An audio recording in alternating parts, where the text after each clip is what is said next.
أبراهام كام مدري كران كاب هزبخا تفليخا وصع نبت أنا زرئية كام مدري مدركا عندما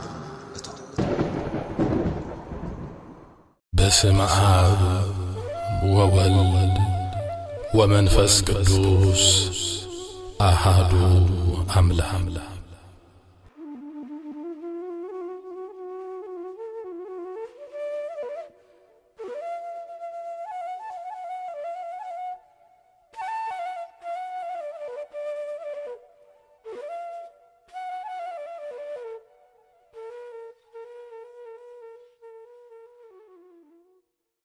ቅዱስ ጴጥሮስ ንጎይታና ንሳልሳይ ሳዕ ኣብ ዝኸሓደሉ ግዜ ጎይታ ኢየሱስ ካብ መጋበያ ኣይሁድ ናብቲ ዝሓድረሉ ስፍራ ይውሰድ ነበረ። ጴጥሮስ እዚ ሰብ እዚ ብፍጹም ኣይፈልጦን እናበለ ክምሕልን ክራገምን እንከሎ ደርሆ ከይነቀወ 3 ሳዕ ክትክሕደኒ ኢኻ ዝበሎ ቃል ጎይታ ዘከረ። ናብ ወፃኢ ኸይዱ እውን መሪር ብኽያት በኸየ። እቲ የዋህ ጴጥሮስ ብገላው ተኸቢቡ ነዚ ሰብ እዚ ኣይፈልጦን ኣብ ዝብለሉ ዝነበረ ሰዓት መምህሩ ክርስቶስ ግልጽ ኢሉ ጠመቶ። ጴጥሮስ 3 ሳዕ ኣይፈልጦን ኢሉ ንዝኸሓዶ ጎይታ ኣነ ግን ይፈልጠከ ክብል ጎይታ ኢየሱስ ክርስቶስ ርእሱ ኣቕኒዑ ጠመቶ። ጎይታ ብእስሩ ኣብ ክባ ናይ ኣይሁድ ወተሃደራት እንከሎ ንጴጥሮስ ብዓይንቱ ጠመቶ። ኦ ጴጥሮስ ንዓይ ኣይትፈልጠንን? ኣብ ባሕሪ ገሊላ ዓሳ ክትሕዝን ከለኻ ዝጸዋዕኩኻ ኣብ ልዕሊ ማያት ከም እትኸይድ ዝገበርኩኻ ካብ ውሽጢ ከብዲ ዓሳ ገንዘብ ኣውፂኻ ንዓይን ንዓኻን ግብሪ ክፈል ዝበልኩኻ ቅድሚ ዝተወሰነ ሰዓታት እግርኻ ዝሓጸብኩኻ ንዓይ ኣይትፈልጠንን? ዝብላ ኣዒንቲ ጎይታ ንጴጥሮስ ጠመታኦ። ኦ ቅዱስ ጴጥሮስ ንጎይታ ኣብ ዝኸሓድካሉ ግዜ ኣብታ ቅጽበት እቲኣ ዓይኒ ጎይታ ክትጥምትን ከለኻ እንታይ ኮን ተሰሚዕካ ይኸውን? ክሳብ ውሽጢ ልባኣቴን ክሪኣ ዝኽእላ ኣምላኻውያት ዒንቲ ንሃዋርያ ቅዱስ ጴጥሮስ እንታይ መልእኽቲ ሂበንኦ ይኾና? ነዚ ሃዋርያ ብምርካብ ሓቲቱ ክነግረና ዝኽእል ኣበይም ተረኽበ? ካብ 3 ሳዕ ሓሊፍና 3,000 ግዜ ብሓጢኣት ዝኸሓድናዮ ነቲ ናትና ናይ ባዕልና ክሕደት ንዓና ሓቲቱ ዝነግረናኸ ኣበይም ተረኽበ? ከም ጴጥሮስ ክንክሕድን ከለና ኩሉ ግዜ ንዝርኤና ጎይታ ምርኣይ ዝተሰኣነና መልእኽቲ ኣዒንቲ ናይ ጎይታ ሓቲቱ ዝነግረና ኣበይም ተረኽበ?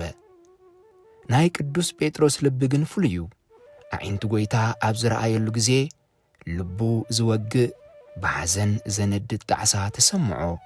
ዋላ እኳ ኣዒንቲ ጎይታ ብቁጣዓ ዝተመልኡ እንተዘይነበሩ ንጴጥሮስ ግን ብጣዕሳ ብኲናት ልቡ ዝወግኡ ኾኑ። ኣቐዲሙ ዘይሰምዖ ንቃዊ ናይቲ ደርሆ ሕጂ ኣብ እዝኑ ኣትዩ ተሰምዖ።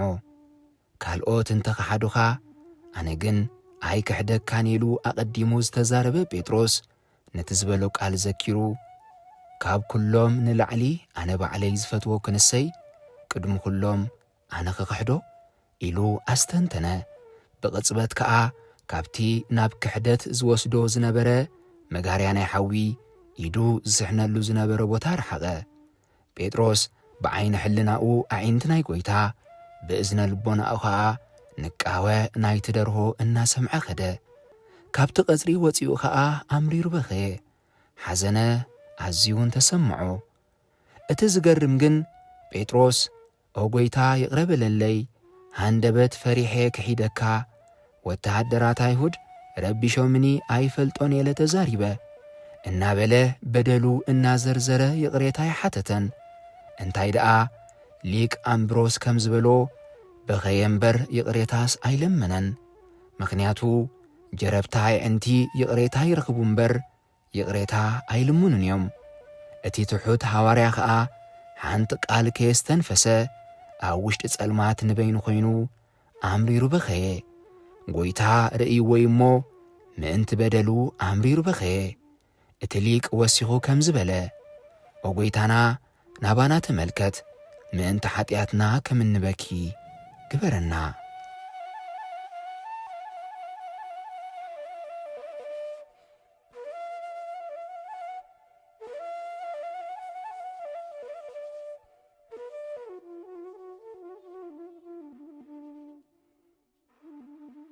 ነብዓት ብርግጽ ኃይል ኣለዎ።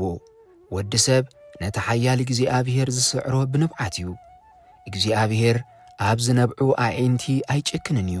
እግዚኣብሔር ኣምላኽ ብፍጹም ጣዕሳ እትነብዕ ነፍሲ ርዩ ኣዒንትኺ ይማርኻን ኣለዋ እሞ ኣይትጠምትኒ ይብላ። ጴጥሮስ ከኣ ብወሓዚ ንብዓቱ ክሕደቱ ሓጸበ። ኣቱም እትሰምዑ ዘለኹም ንሕናውን ክሕደትና ክንሓጽብ ንዑ ተኣኪብና ንኣምላኽና ንለምኖ። በቲ ክፉእን ጽቡቕን ከውፅእ ዝውዕል ልሳና ዘይኮነ ግን በቲ ንእግዚኣብሔር ኣምላኽ ክስዕሮ ዝኽእል ሓቀኛ ንብዓት ካብ ምስሉይነት ወፂና ንለምኖ። ሓቀኛ ንብዓት ጌርና ንለምኖ። ንሓቂ ቀቢርና ኣብ ኮረሻ ሓሶት ተወጢሕና ኣይንለምኖ። ምስ ሓቂ ደው ኢልና ክሕደትና ኣሚንና ልብን ኮላሊትን ዝምርምር እግዚኣብሔር ኣምላኽ ክሕደትና ርኢዎ እሞ ናብ ኣምላኽ ጴጥሮስ ከምዚ እናበልና ብንብዓት ንጸሊ። ኦ እግዚኣብሔር ንበደለይን ንነውረይን ዝሓጽብ ንብዓት ሃበኒ። ኦ ኣምላኸይ ንዓኻ ዘገልግል ንብዓት ሃበኒ። ኦ እግዚኣብሔር ዝነድድ ንብዓት ሃበኒ። ኦ ኣምላኸይ ካብ ዓይነይ ፈሲሱ ርስሓት ኣካለይ ዝሓጽበለይ ንብዓት ሃበኒ። ኦ ንብዓት ዝተጣዕሱ ሰባት እትቕበል ጐይታ ንስኻ እትቕበሎ ከም ናይ ጴጥሮስ ብርቱዕ ብኽያት ሃበኒ።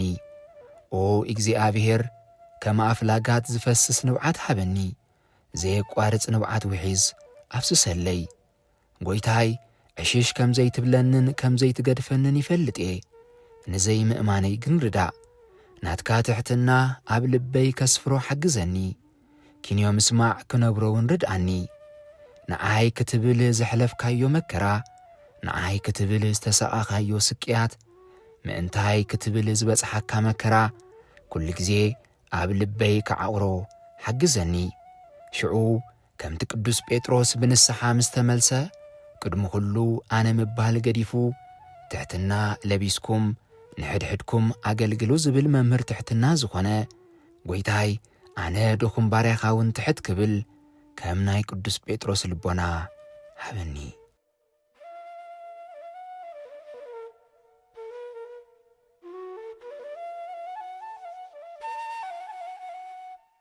ጐይታይ ናትካ ትሕትና እኮ መወዳድርቲ የብሉን።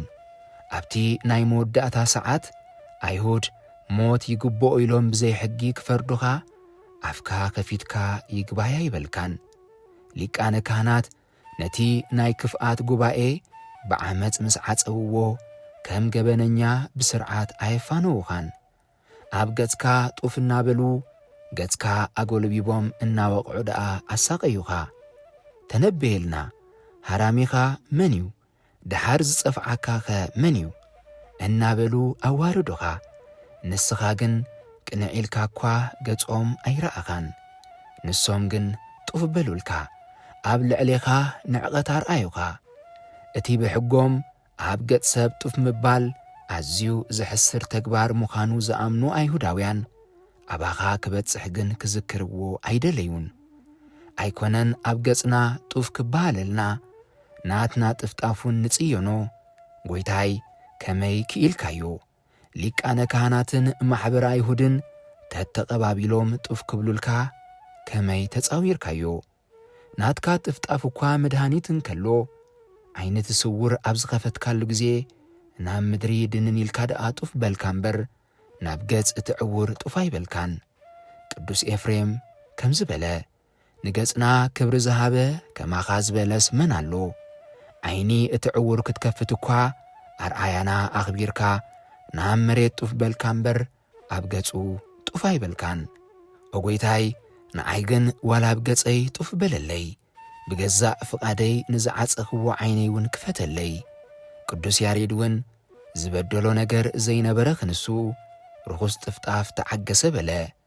ዝባኑ ንገረፍቲ ምዕጉርቱ ከዓ ንነፀይቲ ፀጉሪ ሃበ ክጸርፍዎን ጥፍ ክብልሉን እንከለዉ ገጹ ኣይከወለን ጥፍጣፍ ናይቶም ዓመፅቲ ካብ ገጹ ከኣሉ እኳ ገጹ ኣይደረዘን ኣብታ ምሸት እቲኣ ኣይሁድ ጭካኔኦም ሰማይ ዓረገ ጡፍ ምባል ጥራይ ከይተወሰኑ ንጎይታና ደጋጊሞም ገጹ ጸፊዕዎ ወቕዕዎ ኣሳቐይዎ ንጽባሒቱ ብዙሕ መግረፍትን ስቓይን ሞትን ይጽበዮ ከም ዘሎ ፈሊጦም እኳ ንግዚኡ ዕረፍቲ ክህብዎ ኣይመረጹን እኳ ደኣ ኣዒንቱን ኣፍንጭኡን ምንጭ ደም ክሳብ ዝኸውን ገረፍዎ ኦጐይታይ ካብዚ ንላዕሊ ክጽሕፍ ኣይከኣልኩን ንብዓት ብዓይንተይ የንጀርብብ ኣሎ ከም ናይ ቅዱስ ጴጥሮስ ናብ ንስሓ ዘብጽሕ ሓቀኛ ንብዓት ክኾነለይ እናጸለኹ ውዕለታትካ የስተንትን ኣለኹ